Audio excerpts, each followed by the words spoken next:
next guest has a story like no other. After becoming one of the youngest ever Special Forces recruits, disaster struck when Toby Gutteridge was shot through the neck during a mission in Afghanistan, aged just 24. Yeah, he stopped breathing for over 20 minutes, and at one point the doctors even recommended that his life support machine be switched off. But amazingly, Toby survived and has gone on to use his experience to inspire and support others who have faced adversity.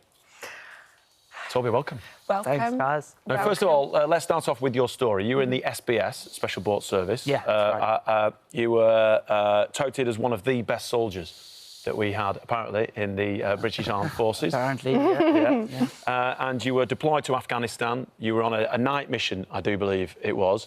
And cut a long story short, you got shot through the neck, which it severed some of your vertebrae. Is that right?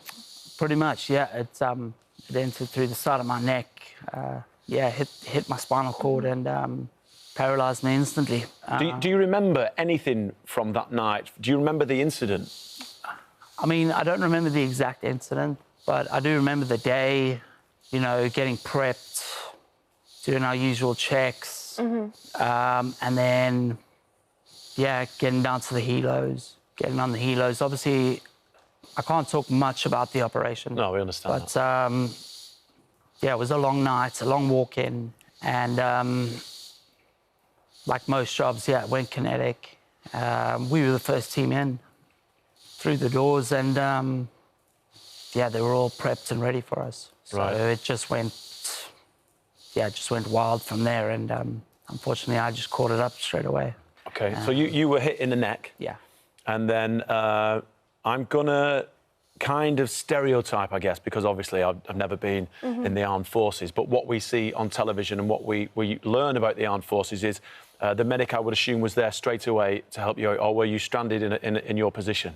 Well, it's a bit different. So in the Special Forces world, we're all medically trained. Right. So the team behind me dragged me out and just started working on me straight away. Right.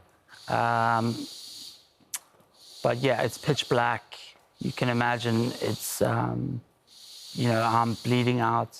It's all chaos because the guys in front of me are still going after it. They're still in a firefight. Yeah. And I'm trying to, just stay alive, basically. Well, the guys in your squad assumed that you had passed. Yeah, is that straight right? away. The way I fell, they'd seen enough death to know that mine was instantaneous. And usually, if there's no screaming and shouting, usually it means it's really serious. If someone's still shouting and screaming, at least you know they're alive. Yeah. But in my situation, it was just, hit the deck.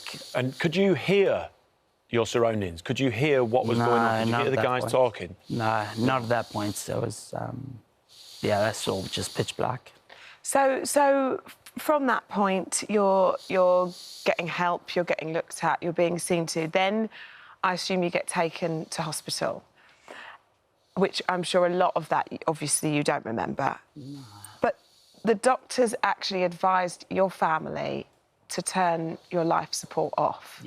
Yeah, it's because where the bullet went through, it actually hit my spinal cord and fragmented. So there was all kinds of metal and bits of shrapnel in my neck. So they couldn't do an MRI scan. So they had no idea how much damage had been done to the brain. It was like a 50-50, whether I'd been severely brain damaged and that there was no point in actually bringing me out of the coma. So well, you could hear the conversations going on whilst you were in your... Yeah, and I was sort of sedated in a induced coma, going... Oh, gosh. Don't turn it off. Don't turn it off. Yeah. Don't turn it off. Don't turn it off. And obviously I was on so many of these chemical drugs and I just didn't know what was going on. It was all so surreal, just so surreal. So once everyone realised that, actually, there's a chance he's going to survive this, things started to take a change for the better. Paralysed from the neck down. That's but right, that hasn't stopped you campaigning and being supportive for other people who find themselves in this situation? Yeah. You know, I had to find new purpose and drive in my life, and this story was just, you know, my life story is just crazy, and I think this book will help a lot of people. So, yeah, I wanted to get it out there. How do you do that? Because I suppose for you have essentially started your life again, right? Yeah. You really have. It's almost like I was reading your brief earlier, and you said that you were sort of born again into this world. How do you do that? What toll does that take on you mentally, quite literally having to start your life again? Yeah, it was hard. It was incredibly hard because I lost I'd lost my identity, you know, and I had to figure out what I could do now in terms of, you know, using my brain and what I had left. So I wanted to go back to school and become a new person. You went and did a degree, right? Yeah, I went and did a degree, but I had to start right back from my GCSEs because I'd been out of school for so long. So, you know, I had to start again, which was incredibly tedious. But yeah, it was it was all right. And what does that initial recovery process look like? Because I imagine that must have been extremely tough, because obviously we see you here today and, you know, you look well to us, but I can imagine from that initial point where you come out of that coma. I know that there was at one point that you actually thought that you'd been captured. Oh, yeah.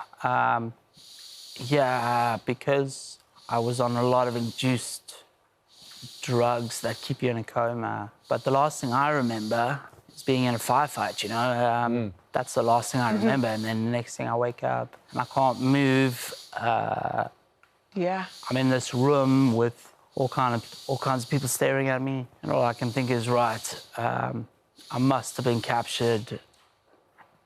And yeah, default settings, which is revert back to my training and go through my training of resistance to interrogation. I guess you've got the checklist on. Yeah, right, let's assess the situation. What are we going to do? We're very well trained in what to do in these situations. So I just went back to my default settings and reverted back to my training, which was, resistance to interrogation. Which was there's so scary. many things that we don't know about what goes on. Yeah. Do you know what I mean?